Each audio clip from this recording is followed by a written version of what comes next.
আগামী নির্বাচনে আওয়ামী লীগের অংশগ্রহণের ব্যাপারে অন্তর্বর্তী সরকার আপত্তি করবে না বলে জানিয়েছেন প্রধান উপদেষ্টা ডক্টর মোহাম্মদ ইউনূস।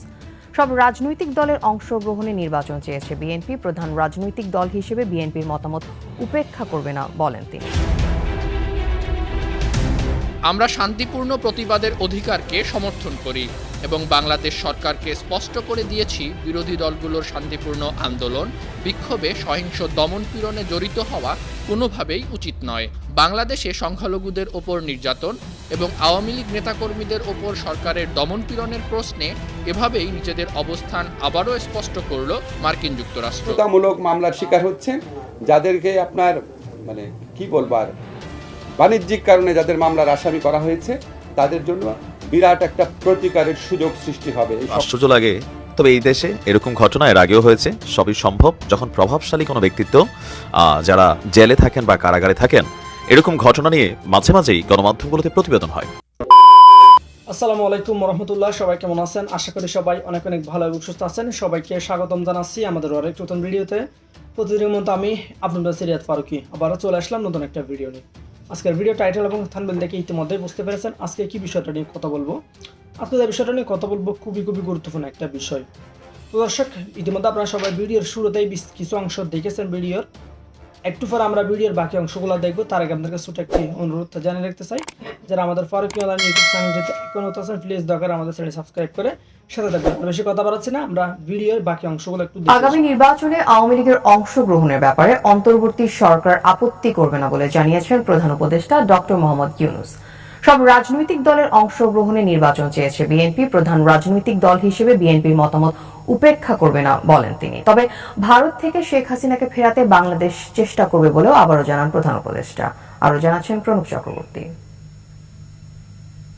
আগামী নির্বাচন কখন কিভাবে হবে, কোন কোন দল অংশ নেবে, আওয়ামী লীগের রাজনীতি করার সুযোগ থাকবে কিনা, রাজনৈতিক দল থেকে শুরু করে সাধারণ মানুষ যখন রাজনীতির এ সমীকরণ মেলাচ্ছেন, এমন সময় ভারতীয় সংবাদ মাধ্যম দ্য হিন্দু প্রধান উপদেষ্টার এক সাক্ষাৎকার প্রচার করেছে। আওয়ামী লীগকে আগামী নির্বাচনে প্রতিদ্বন্দ্বিতার সুযোগ দেয়া হবে কিনা দ্য হিন্দুর এমন প্রশ্নের জবাবে ডক্টর মোহাম্মদ ইউনূস বলেছেন, এটা ইতিমধ্যে ঘোষণা করা হয়েছে। আমরা রাজনৈতিক দলের বিষয়ে সিদ্ধান্ত নিতে চাইনি। বিএনপি বলেছে সব রাজনৈতিক দল অবশ্যই নির্বাচনে প্রতিদ্বন্দ্বিতা করবে, সুতরাং তারা ইতিমধ্যে রায় দিয়ে দিয়েছে। আমরা দেশের একটি প্রধান দলের মতামতকে উপেক্ষা করব না। তাহলে আওয়ামী লীগের নির্বাচনে প্রতিদ্বন্দ্বিতা নিয়ে আপনার কোনো আপত্তি নেই? সে প্রশ্নের জবাবে ডক্টর ইউনূস বলেন, কোনো একটি দল বা আরেকটি দলকে বেছে নেয়ার জন্য আমি কোনো রাজনৈতিক ব্যক্তি নই। আমি রাজনীতিকদের আকাঙ্ক্ষাকে বাস্তবে রূপ দিতে সহায়তা করছি। সাক্ষাৎকারে খেলাপি ঋণসহ নানা সমস্যায় জর্জরিত আর্থিক খাতে শৃঙ্খলা ফিরিয়ে আনতে সরকারের নেয়া নানা উদ্যোগ ও সেগুলোর সফলতার কথা তুলে ধরেন ডক্টর ইউনূস। যুক্তরাষ্ট্রের নতুন প্রেসিডেন্ট ডোনাল্ড ট্রাম্পের বাংলাদেশে সংখ্যালঘু নির্যাতন নিয়ে দেয়া বিবৃতির কথা তুলে ধরে দ্য হিন্দুর সাংবাদিক প্রধান উপদেষ্টার কাছে যুক্তরাষ্ট্র প্রশাসনের কাছে আন্তর্জাতিক সহায়তায় আত্মবিশ্বাসী কিনা জানতে চাইলে তিনি বলেন, সম্ভবত ট্রাম্প সঠিকভাবে অবগত নন। এটা অপপ্রচার যা বিশ্বজুড়ে চলছে। কিন্তু যখন তিনি বাংলাদেশের সঙ্গে কাজ করতে গিয়ে বাস্তবতা সম্পর্কে জানবেন, তখন ট্রাম্প অবাক হবেন যে তাকে কতটা ভিন্নভাবে বাংলাদেশ সম্পর্কে জানানো হয়েছে।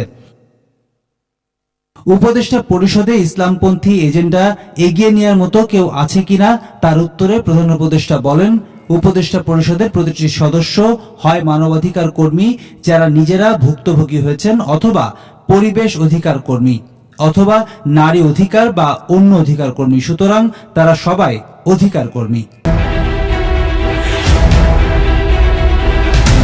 আমরা শান্তিপূর্ণ প্রতিবাদের অধিকারকে সমর্থন করি এবং বাংলাদেশ সরকারকে স্পষ্ট করে দিয়েছি বিরোধী দলগুলোর শান্তিপূর্ণ আন্দোলন বিক্ষোভে সহিংস দমনপীড়নে জড়িত হওয়া কোনোভাবেই উচিত নয়। বাংলাদেশে সংখ্যালঘুদের ওপর নির্যাতন এবং আওয়ামী লীগ নেতাকর্মীদের ওপর সরকারের দমনপীড়নের প্রশ্নে এভাবেই নিজেদের অবস্থান আবারও স্পষ্ট করল মার্কিন যুক্তরাষ্ট্র। The right to peaceful protest, and that in no way should any government engaged in violent crackdowns on peaceful protest. বাংলাদেশে সাম্প্রতিক সময়ে রাজনৈতিক অস্থিরতা, সংখ্যালঘুদের ওপর আক্রমণ এবং বাকস্বাধীনতার ওপর হস্তক্ষেপের অভিযোগ তুলছেন সমালোচকরা। বিশেষ করে ভারত বরাবর তাদের উদ্বেগ জানিয়ে আসছে। যুক্তরাষ্ট্র সব রাজনৈতিক দল ও সংগঠনের প্রতিবাদ, সমাবেশ করার অধিকার নিশ্চিতের তাগিদ দিয়েছে। মার্কিন পররাষ্ট্র দপ্তরের নিয়মিত প্রেস ব্রিফিংয়ে বাংলাদেশের সাম্প্রতিক ঘটনা নিয়ে সাংবাদিকদের প্রশ্ন ও তার জবাব এখন নিয়মিত ঘটনা। স্থানীয় সময় সোমবার মার্কিন পররাষ্ট্র দপ্তরের প্রেস ব্রিফিংয়ে আওয়ামী লীগ নেতাকর্মীদের ওপর হামলা, সাংবাদিকদের জেল ও তাদের প্রেস কার্ড বাতিল নিয়ে মার্কিন যুক্তরাষ্ট্রের অবস্থান জানতে চান ভারতীয় এক সাংবাদিক। তার প্রশ্নটি ছিল, There were also disturbing reports of mob violence when a political gathering of Awami League Awami লীগের শান্তিপূর্ণ সমাবেশে সংঘবদ্ধ হামলার আশঙ্কাজনক খবর শোনা যাচ্ছে। নারীদের উপর হামলা, সংখ্যালঘুদের উপর হামলা, সাংবাদিকদের জেল এবং প্রেস অ্যাক্রিডিটেশন কার্ড বাতিল করা হয়েছে। বাংলাদেশের সাম্প্রতিক 5 আগস্ট মনসুন বিপ্লব নামে পরিচিত ছাত্র জনতার আন্দোলন এবং এর মাধ্যমে দেশকে ফের শুরুর দিকে স্থিতিশীল অবস্থায় নিয়ে যাওয়ার আশঙ্কার কথা বলছেন অন্তর্বর্তীকালীন সরকারের সমালোচকরা। আমরা দেখেছি মার্কিন পররাষ্ট্র দপ্তরের উপপ্রধান মুখপাত্র বেদান্ত প্যাটেল এখানে দাঁড়িয়ে এসব ঘটনার নিন্দা জানিয়েছেন। বাংলাদেশের অন্তর্বর্তী সরকারের সঙ্গে এ ব্যাপারে আপনার কি কোনো কথা হয়েছে?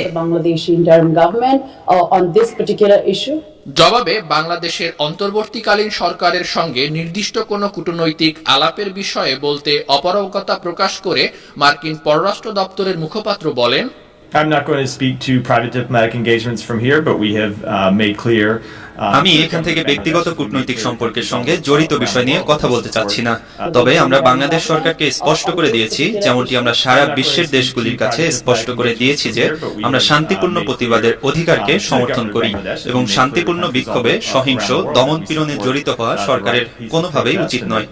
In no way should any government engage in violent crackdowns on peace. এ সময় সংবিধান সংশোধনী সংক্রান্ত বাংলাদেশের অন্তর্বর্তী সরকারের উদ্যোগ নিয়ে আরেকটি প্রশ্ন করে এ বিষয়ে যুক্তরাষ্ট্রের অবস্থান জানতে চান ওই ভারতীয় সাংবাদিক।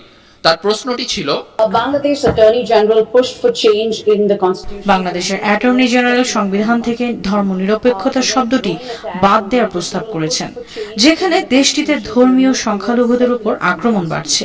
এ বিষয়ে মার্কিন যুক্তরাষ্ট্রের কোনো অবস্থান আছে কি? জবাবে মার্কিন পররাষ্ট্র দপ্তরের মুখপাত্র ম্যাথিউ মিলার বলেন, আমি বিষয়টিকে টুকে রাখছি এবং অন্তর্বর্তী সরকারের 100 দিনে আইন মন্ত্রণালয়ের কার্যক্রম ও পরিকল্পনা নিয়ে মঙ্গলবার সচিবালয়ে সংবাদ সম্মেলনে কথা বলেন আইন উপদেষ্টা।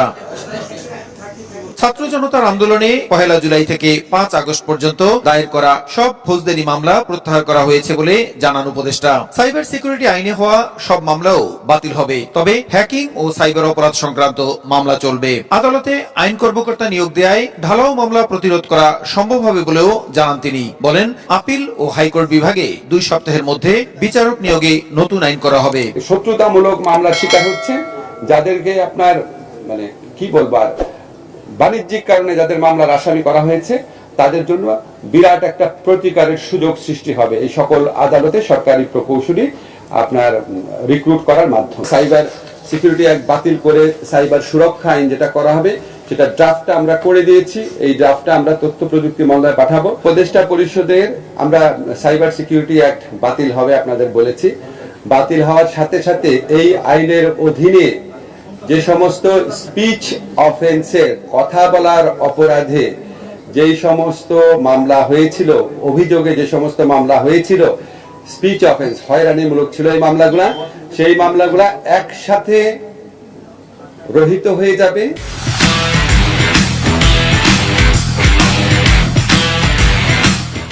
গণহত্যার অভিযোগে রাজনৈতিক দলের বিচারের সুযোগ রেখে আন্তর্জাতিক অপরাধ আইন সংশোধন অধ্যাদেশ বুধবারের উপদেষ্টা পরিষদের বৈঠকে উপস্থাপন করা হবে বলেও জানান উপদেষ্টা। কমিশনগুলোর প্রতিবেদন পাওয়ার পর রাজনৈতিক দলের সঙ্গে সংলাপ এবং প্রয়োজনীয় সংস্কার শেষ করেই নির্বাচনের উদ্যোগ নেওয়ার কথা জানান উপদেষ্টা। আমরা মোস্ট এসেনশিয়াল কিছু সংস্কার করে যত দ্রুত সম্ভব নির্বাচন দেব। আমরা খালি জাস্ট এই জিনিসটা চাই না যে আপনার আগের মতো কোনো ভুয়া নির্বাচন হোক, আর এটা চাই না নির্বাচনে বিজয়ী হয়ে কেউ আপনার আবার ভুয়া নির্বাচন করার সুযোগ পায়।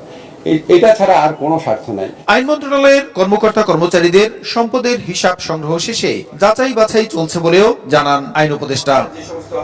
মানে নিজের কাছে মাঝে মাঝে একটু আশ্চর্য লাগে, তবে এই দেশে এরকম ঘটনা এর আগেও হয়েছে। সবই সম্ভব যখন প্রভাবশালী কোনো ব্যক্তিত্ব যারা জেলে থাকেন বা কারাগারে থাকেন, এরকম ঘটনা নিয়ে মাঝে মাঝেই গণমাধ্যমগুলোতে প্রতিবেদন হয়। বাংলাদেশের প্রথম সারির গণমাধ্যম কালের কণ্ঠ আজকে তারা কিছুক্ষণ আগে একটা প্রতিবেদন করেছে, বাংলাদেশের শেয়ার বাজারকে শেষ করে দেওয়া বা আর বিভিন্ন লুটপাট কাণ্ডে জড়িত হিসাবে যে ব্যক্তির নাম খুবই কমন, তা না হচ্ছে দরবেশ। গ্রেপ্তার এড়াতে ভারতে যাওয়ার সময় দাড়ি মুসকাইটা রং লাগাই দিছিল, কিন্তু সামহাও বাঁচতে পারেনি। এই মুহূর্তে আছেন আদালতে। গতকালকে আওয়ামী লীগের ঊর্ধ্বতন নেতা, এমপি, মন্ত্রী যারা খুব টপ লেভেলের, আপনারা যারা ভাবছেন যে ভিতরে বসে তাদেরকে প্রতিদিন রিমান্ডে নেওয়া হচ্ছে অথবা $5 দেওয়া হচ্ছে, আসলে বিষয়গুলো তা না। তারা ডিভিশনগত সুবিধায় আছেন। ইভেন আজকে সালমান এফ রহমান সম্পর্কে আপনার যে বক্তব্য আসছে, কালের কণ্ঠে বা রিপোর্টটা আসছে, এটা নিয়ে অলরেডি আইজি প্রিজন যিনি আছেন তিনি খতিয়ে দেখার আশ্বাস দিয়েছেন।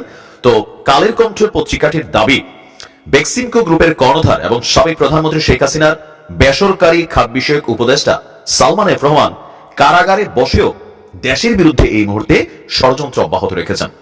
তিনি জেলের ভেতরে মানে কারাগারের ভেতরে সেলফোন ইউজ করছেন, আছে ইন্টারনেট সুবিধাও। এরকমই বলা হচ্ছে যে মোবাইল ফোনে তিনি ভারতে অবস্থানরত শেখ হাসিনা সহ আওয়ামী লীগের অনেক নেতার সাথে কারাগারে বসে বসে তারা আপনার যোগাযোগ মেনটেন করছেন। সূত্রটির দাবি, তারা মোবাইলের ইন্টারনেট সংযোগ থাকায়, তার ফোনে ইন্টারনেট সংযোগ থাকায় বিদেশেও কথা বলতে কোনো ধরনের অসুবিধা হচ্ছে না। তবে কারা কর্তৃপক্ষ বলছে কারাগারের ভেতর থেকে মোবাইলে কথা বলার কোনো সুযোগ নেই, এটা আমরাও জানতাম, কিন্তু গণমাধ্যম বলা হচ্ছে মানে কালের কণ্ঠর দাবি তাদের কাছে এটা মানে কি বলছে প্রমাণ আছে। তো তাকে যেখানে বন্দী রাখা হয়েছে, আমাদের কারাগার কর্তৃপক্ষ বলছে সেখানে জ্যামার বসানো হচ্ছে। জ্যামার তো বোঝেনি আপনি, মানে হঠাৎ করে ধরুন আপনার বাড়িতে আশেপাশে কেউ বা আইন শৃঙ্খলা বাহিনী যখন অভিযান চালায় তখন তারা জ্যামার বসাই দেয়। তখন হয় কি, নেটওয়ার্ক ফ্রিকোয়েন্সি আপনি দেখছেন কিন্তু এগুলো কাজ করে না, আপনি ইন্টারনেট মোবাইলে দেখবেন কিন্তু কাজ করবে না, সামহাও এরকম একটা বিষয় করা হয়। তো বলা হয়েছে এখানে শেখ হাসিনা ভারতে যাওয়ার কিছুদিন পরে সালমান এফ রহমান তিনি আপনার গ্রেপ্তার হয়েছিলেন। পরে রাজধানী নিউ মার্কেট থানায় তার বিরুদ্ধে একটি হত্যা মামলা করা হয়েছিল। এরপর ওই মামলায় রিমান্ডে নিয়ে জিজ্ঞাসাবাদ করে কারাগারে যাওয়ার পর তিনি ডিভিশন সুবিধা পান। ডিভিশন সুবিধা আবারও বলি, বিএনপিরও যারা বড় বড় এমপি, মন্ত্রী লেভেলে থাকেন, তারা যখন কারাগারে যায় তারা কিন্তু সেখানে বিশেষ সুযোগ সুবিধা পায়। তাদের খাবার দাবারের মান থাকে আলাদা, তাদের থাকার রুমের মান থাকে আলাদা। এখানে সুযোগ সুবিধা টাকা হলে আরো এখানে হয়তো অনেক কিছু মিলে, এরকম অনেকেই বলছেন আর কি। তখন আওয়ামী লীগও ঠিক ওই রকম ডিভিশন তারা পাচ্ছেন। তো বলা হচ্ছে যে এর মধ্যে কারাগারে তারা যারা ডিভিশন সুবিধা পায় তাদের মধ্যে আচ্ছা কারাগারে পেয়েছেন তারা চেয়ার, টেবিল এবং খাট, যেগুলা ডিভিশনহীন বন্দীরা পান না। কারাগারে বসে আপনার মোবাইল ফোনের যোগাযোগের সুযোগ পাচ্ছেন তিনি। অসাধু কারারক্ষীদের ম্যানেজ করে মোবাইল ফোন ব্যবহারের সুযোগ পাচ্ছেন, যাতে ইন্টারনেট সংযোগ থাকায় বিশ্বজুড়ে তিনি যোগাযোগও করতে পারছেন। আর এই যোগাযোগের মাধ্যমে দেশের বিরুদ্ধে ষড়যন্ত্র করছেন দাবি গণমাধ্যমটির। তবে এই বিষয়টি, এই অভিযোগটির বিরুদ্ধে IG prisons brigadier general Syed Mohammad Motahar তিনি কালের কণ্ঠকে বলেছেন, ফোনে কথা বলার সুযোগ পাওয়ার কথা নয়, এরপরও যেহেতু তথ্যটি গণমাধ্যম দিয়েছে সেটি তারা চেক করে দেখবে।